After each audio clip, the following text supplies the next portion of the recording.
Maksud saya apa sih ngomong ini? Bapak Ibu yang saya sayangi karena Allah, hidup nih gak ada yang ideal. Jika kita di usia 50-an, 60-an, akan banyak hal-hal yang tidak sesuai dengan keinginan kita. Contoh, izin minta maaf. Kadang-kadang anak udah dewasa tapi belum mandiri, bawa beban pikiran. Kadang-kadang menantu gak pernah ngunjungin kita, bawa lagi beban pikiran. Kadang-kadang lo anak kok gak pernah ke rumah ya, bawa lagi masuk lagi dalam file otak kita. Kadang-kadang loh kok menantu gak suka sama saya ya, padahal saya udah tua, masuk lagi dalam pikiran kita. Lah kita sakit kok anak gak datang ya ke rumah, masuk lagi dalam pikiran kita. Oh kok saya udah lama gak dikunjungin anak ya, sampai ada orang tua yang bilang tunggu mati aku dulu baru kalian datang, masuk lagi dalam pikiran orang tua. Kadang-kadang kita pergi majelis taklim, rumah kayak gitu kondisinya, kawan-kawan menyinggung kita pula, masuk lagi dalam kepala kita. Saya ingin berpesan kepada, saya anggap sebagai orang tua saya lah. Ini juga saya bilang sama orang tua kandung saya. Di usia mak, di usia bapak sekarang ini, fokus aja gimana caranya masuk surga. Kalau ada anak menantu yang tak sesuai keinginan hati kita, ikhlaskan. Kalau ada anak yang masih melawan, ingatkan, ikhlaskan. Ibaratnya tawakal, detachment. Kita gak bisa merubah itu semuanya. Kalau ada kita sakit, kok gak dikunjungi ya? Kok gak datang juga ya? Anakku mapan, kok gak bantu aku ya? Ikhlaskan. Kok ikhlaskan Ustazah? Selamatkan pikiran kita. Selamatkan pikiran kita. Hidup ini tidak ideal Bapak Ibu. Saya sangat mengkhawatirkan banyak orang tua yang itu mereka pikirkan.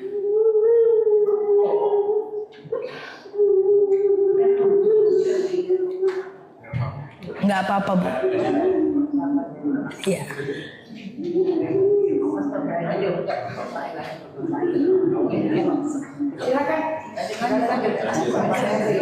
Nanti saya kesana ya. Aman ya Bu? Insyaallah. Tidak apa-apa.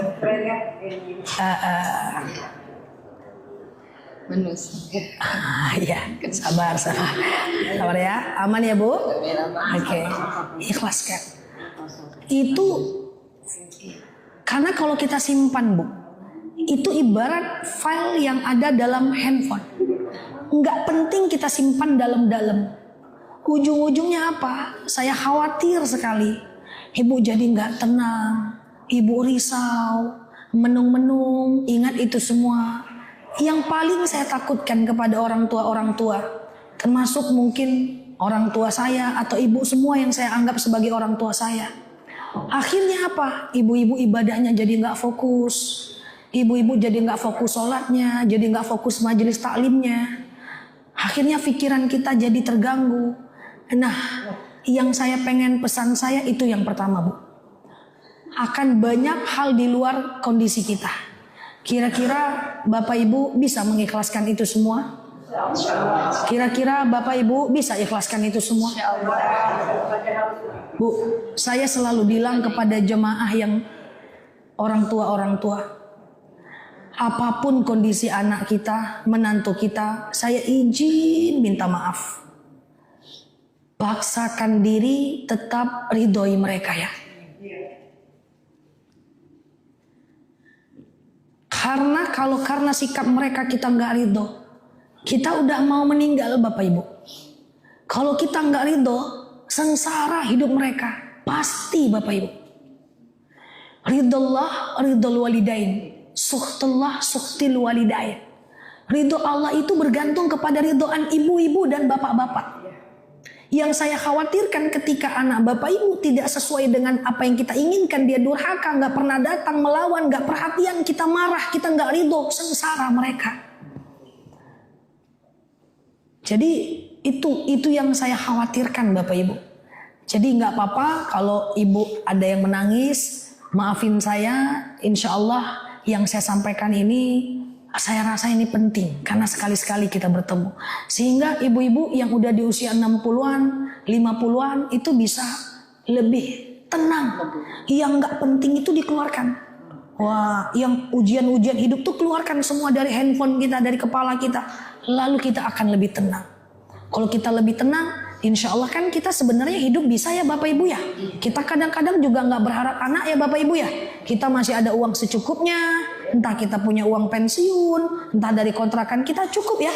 Kadang-kadang pengen sekedar mereka peduli tapi nggak juga gitu kan. Sampai ada orang tua yang ngomong sama saya kalau dia susah saya bantu dia. Kalau dia nggak datang nggak bawa apa-apa saya nggak apa-apa. Yang penting kalau dia susah saya kasih dia uang. Tapi datanglah.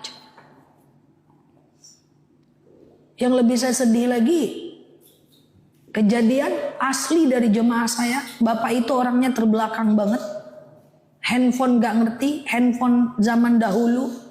Sampai dia kira handphonenya rusak. Saking gak ada anak yang menelpon Pak. Rusak handphone saya nih. Ini penting Bapak Ibu yang saya sayangi karena Allah. Saya tidak bermaksud menggurui. Tapi demi Allah harus kita ikhlaskan itu semua. Tujuannya apa? Kita keluarkan dari dalam hati kita. Gak ada hidup kita yang sempurna. Gak ada. Akan ada kondisi seperti itu. Dan kadang-kadang dia baik sama kita tapi sesama dia bertengkar. Adik-beradik bertengkar. Pusing juga kita. Nah itu dikeluarkan. Insya Allah kalau kita udah merawat anak dengan baik, udah merawat mereka dengan baik, itu udah nggak tanggung jawab kita lagi kok. Pada akhirnya Bapak Ibu di akhirat kita masing-masing kok.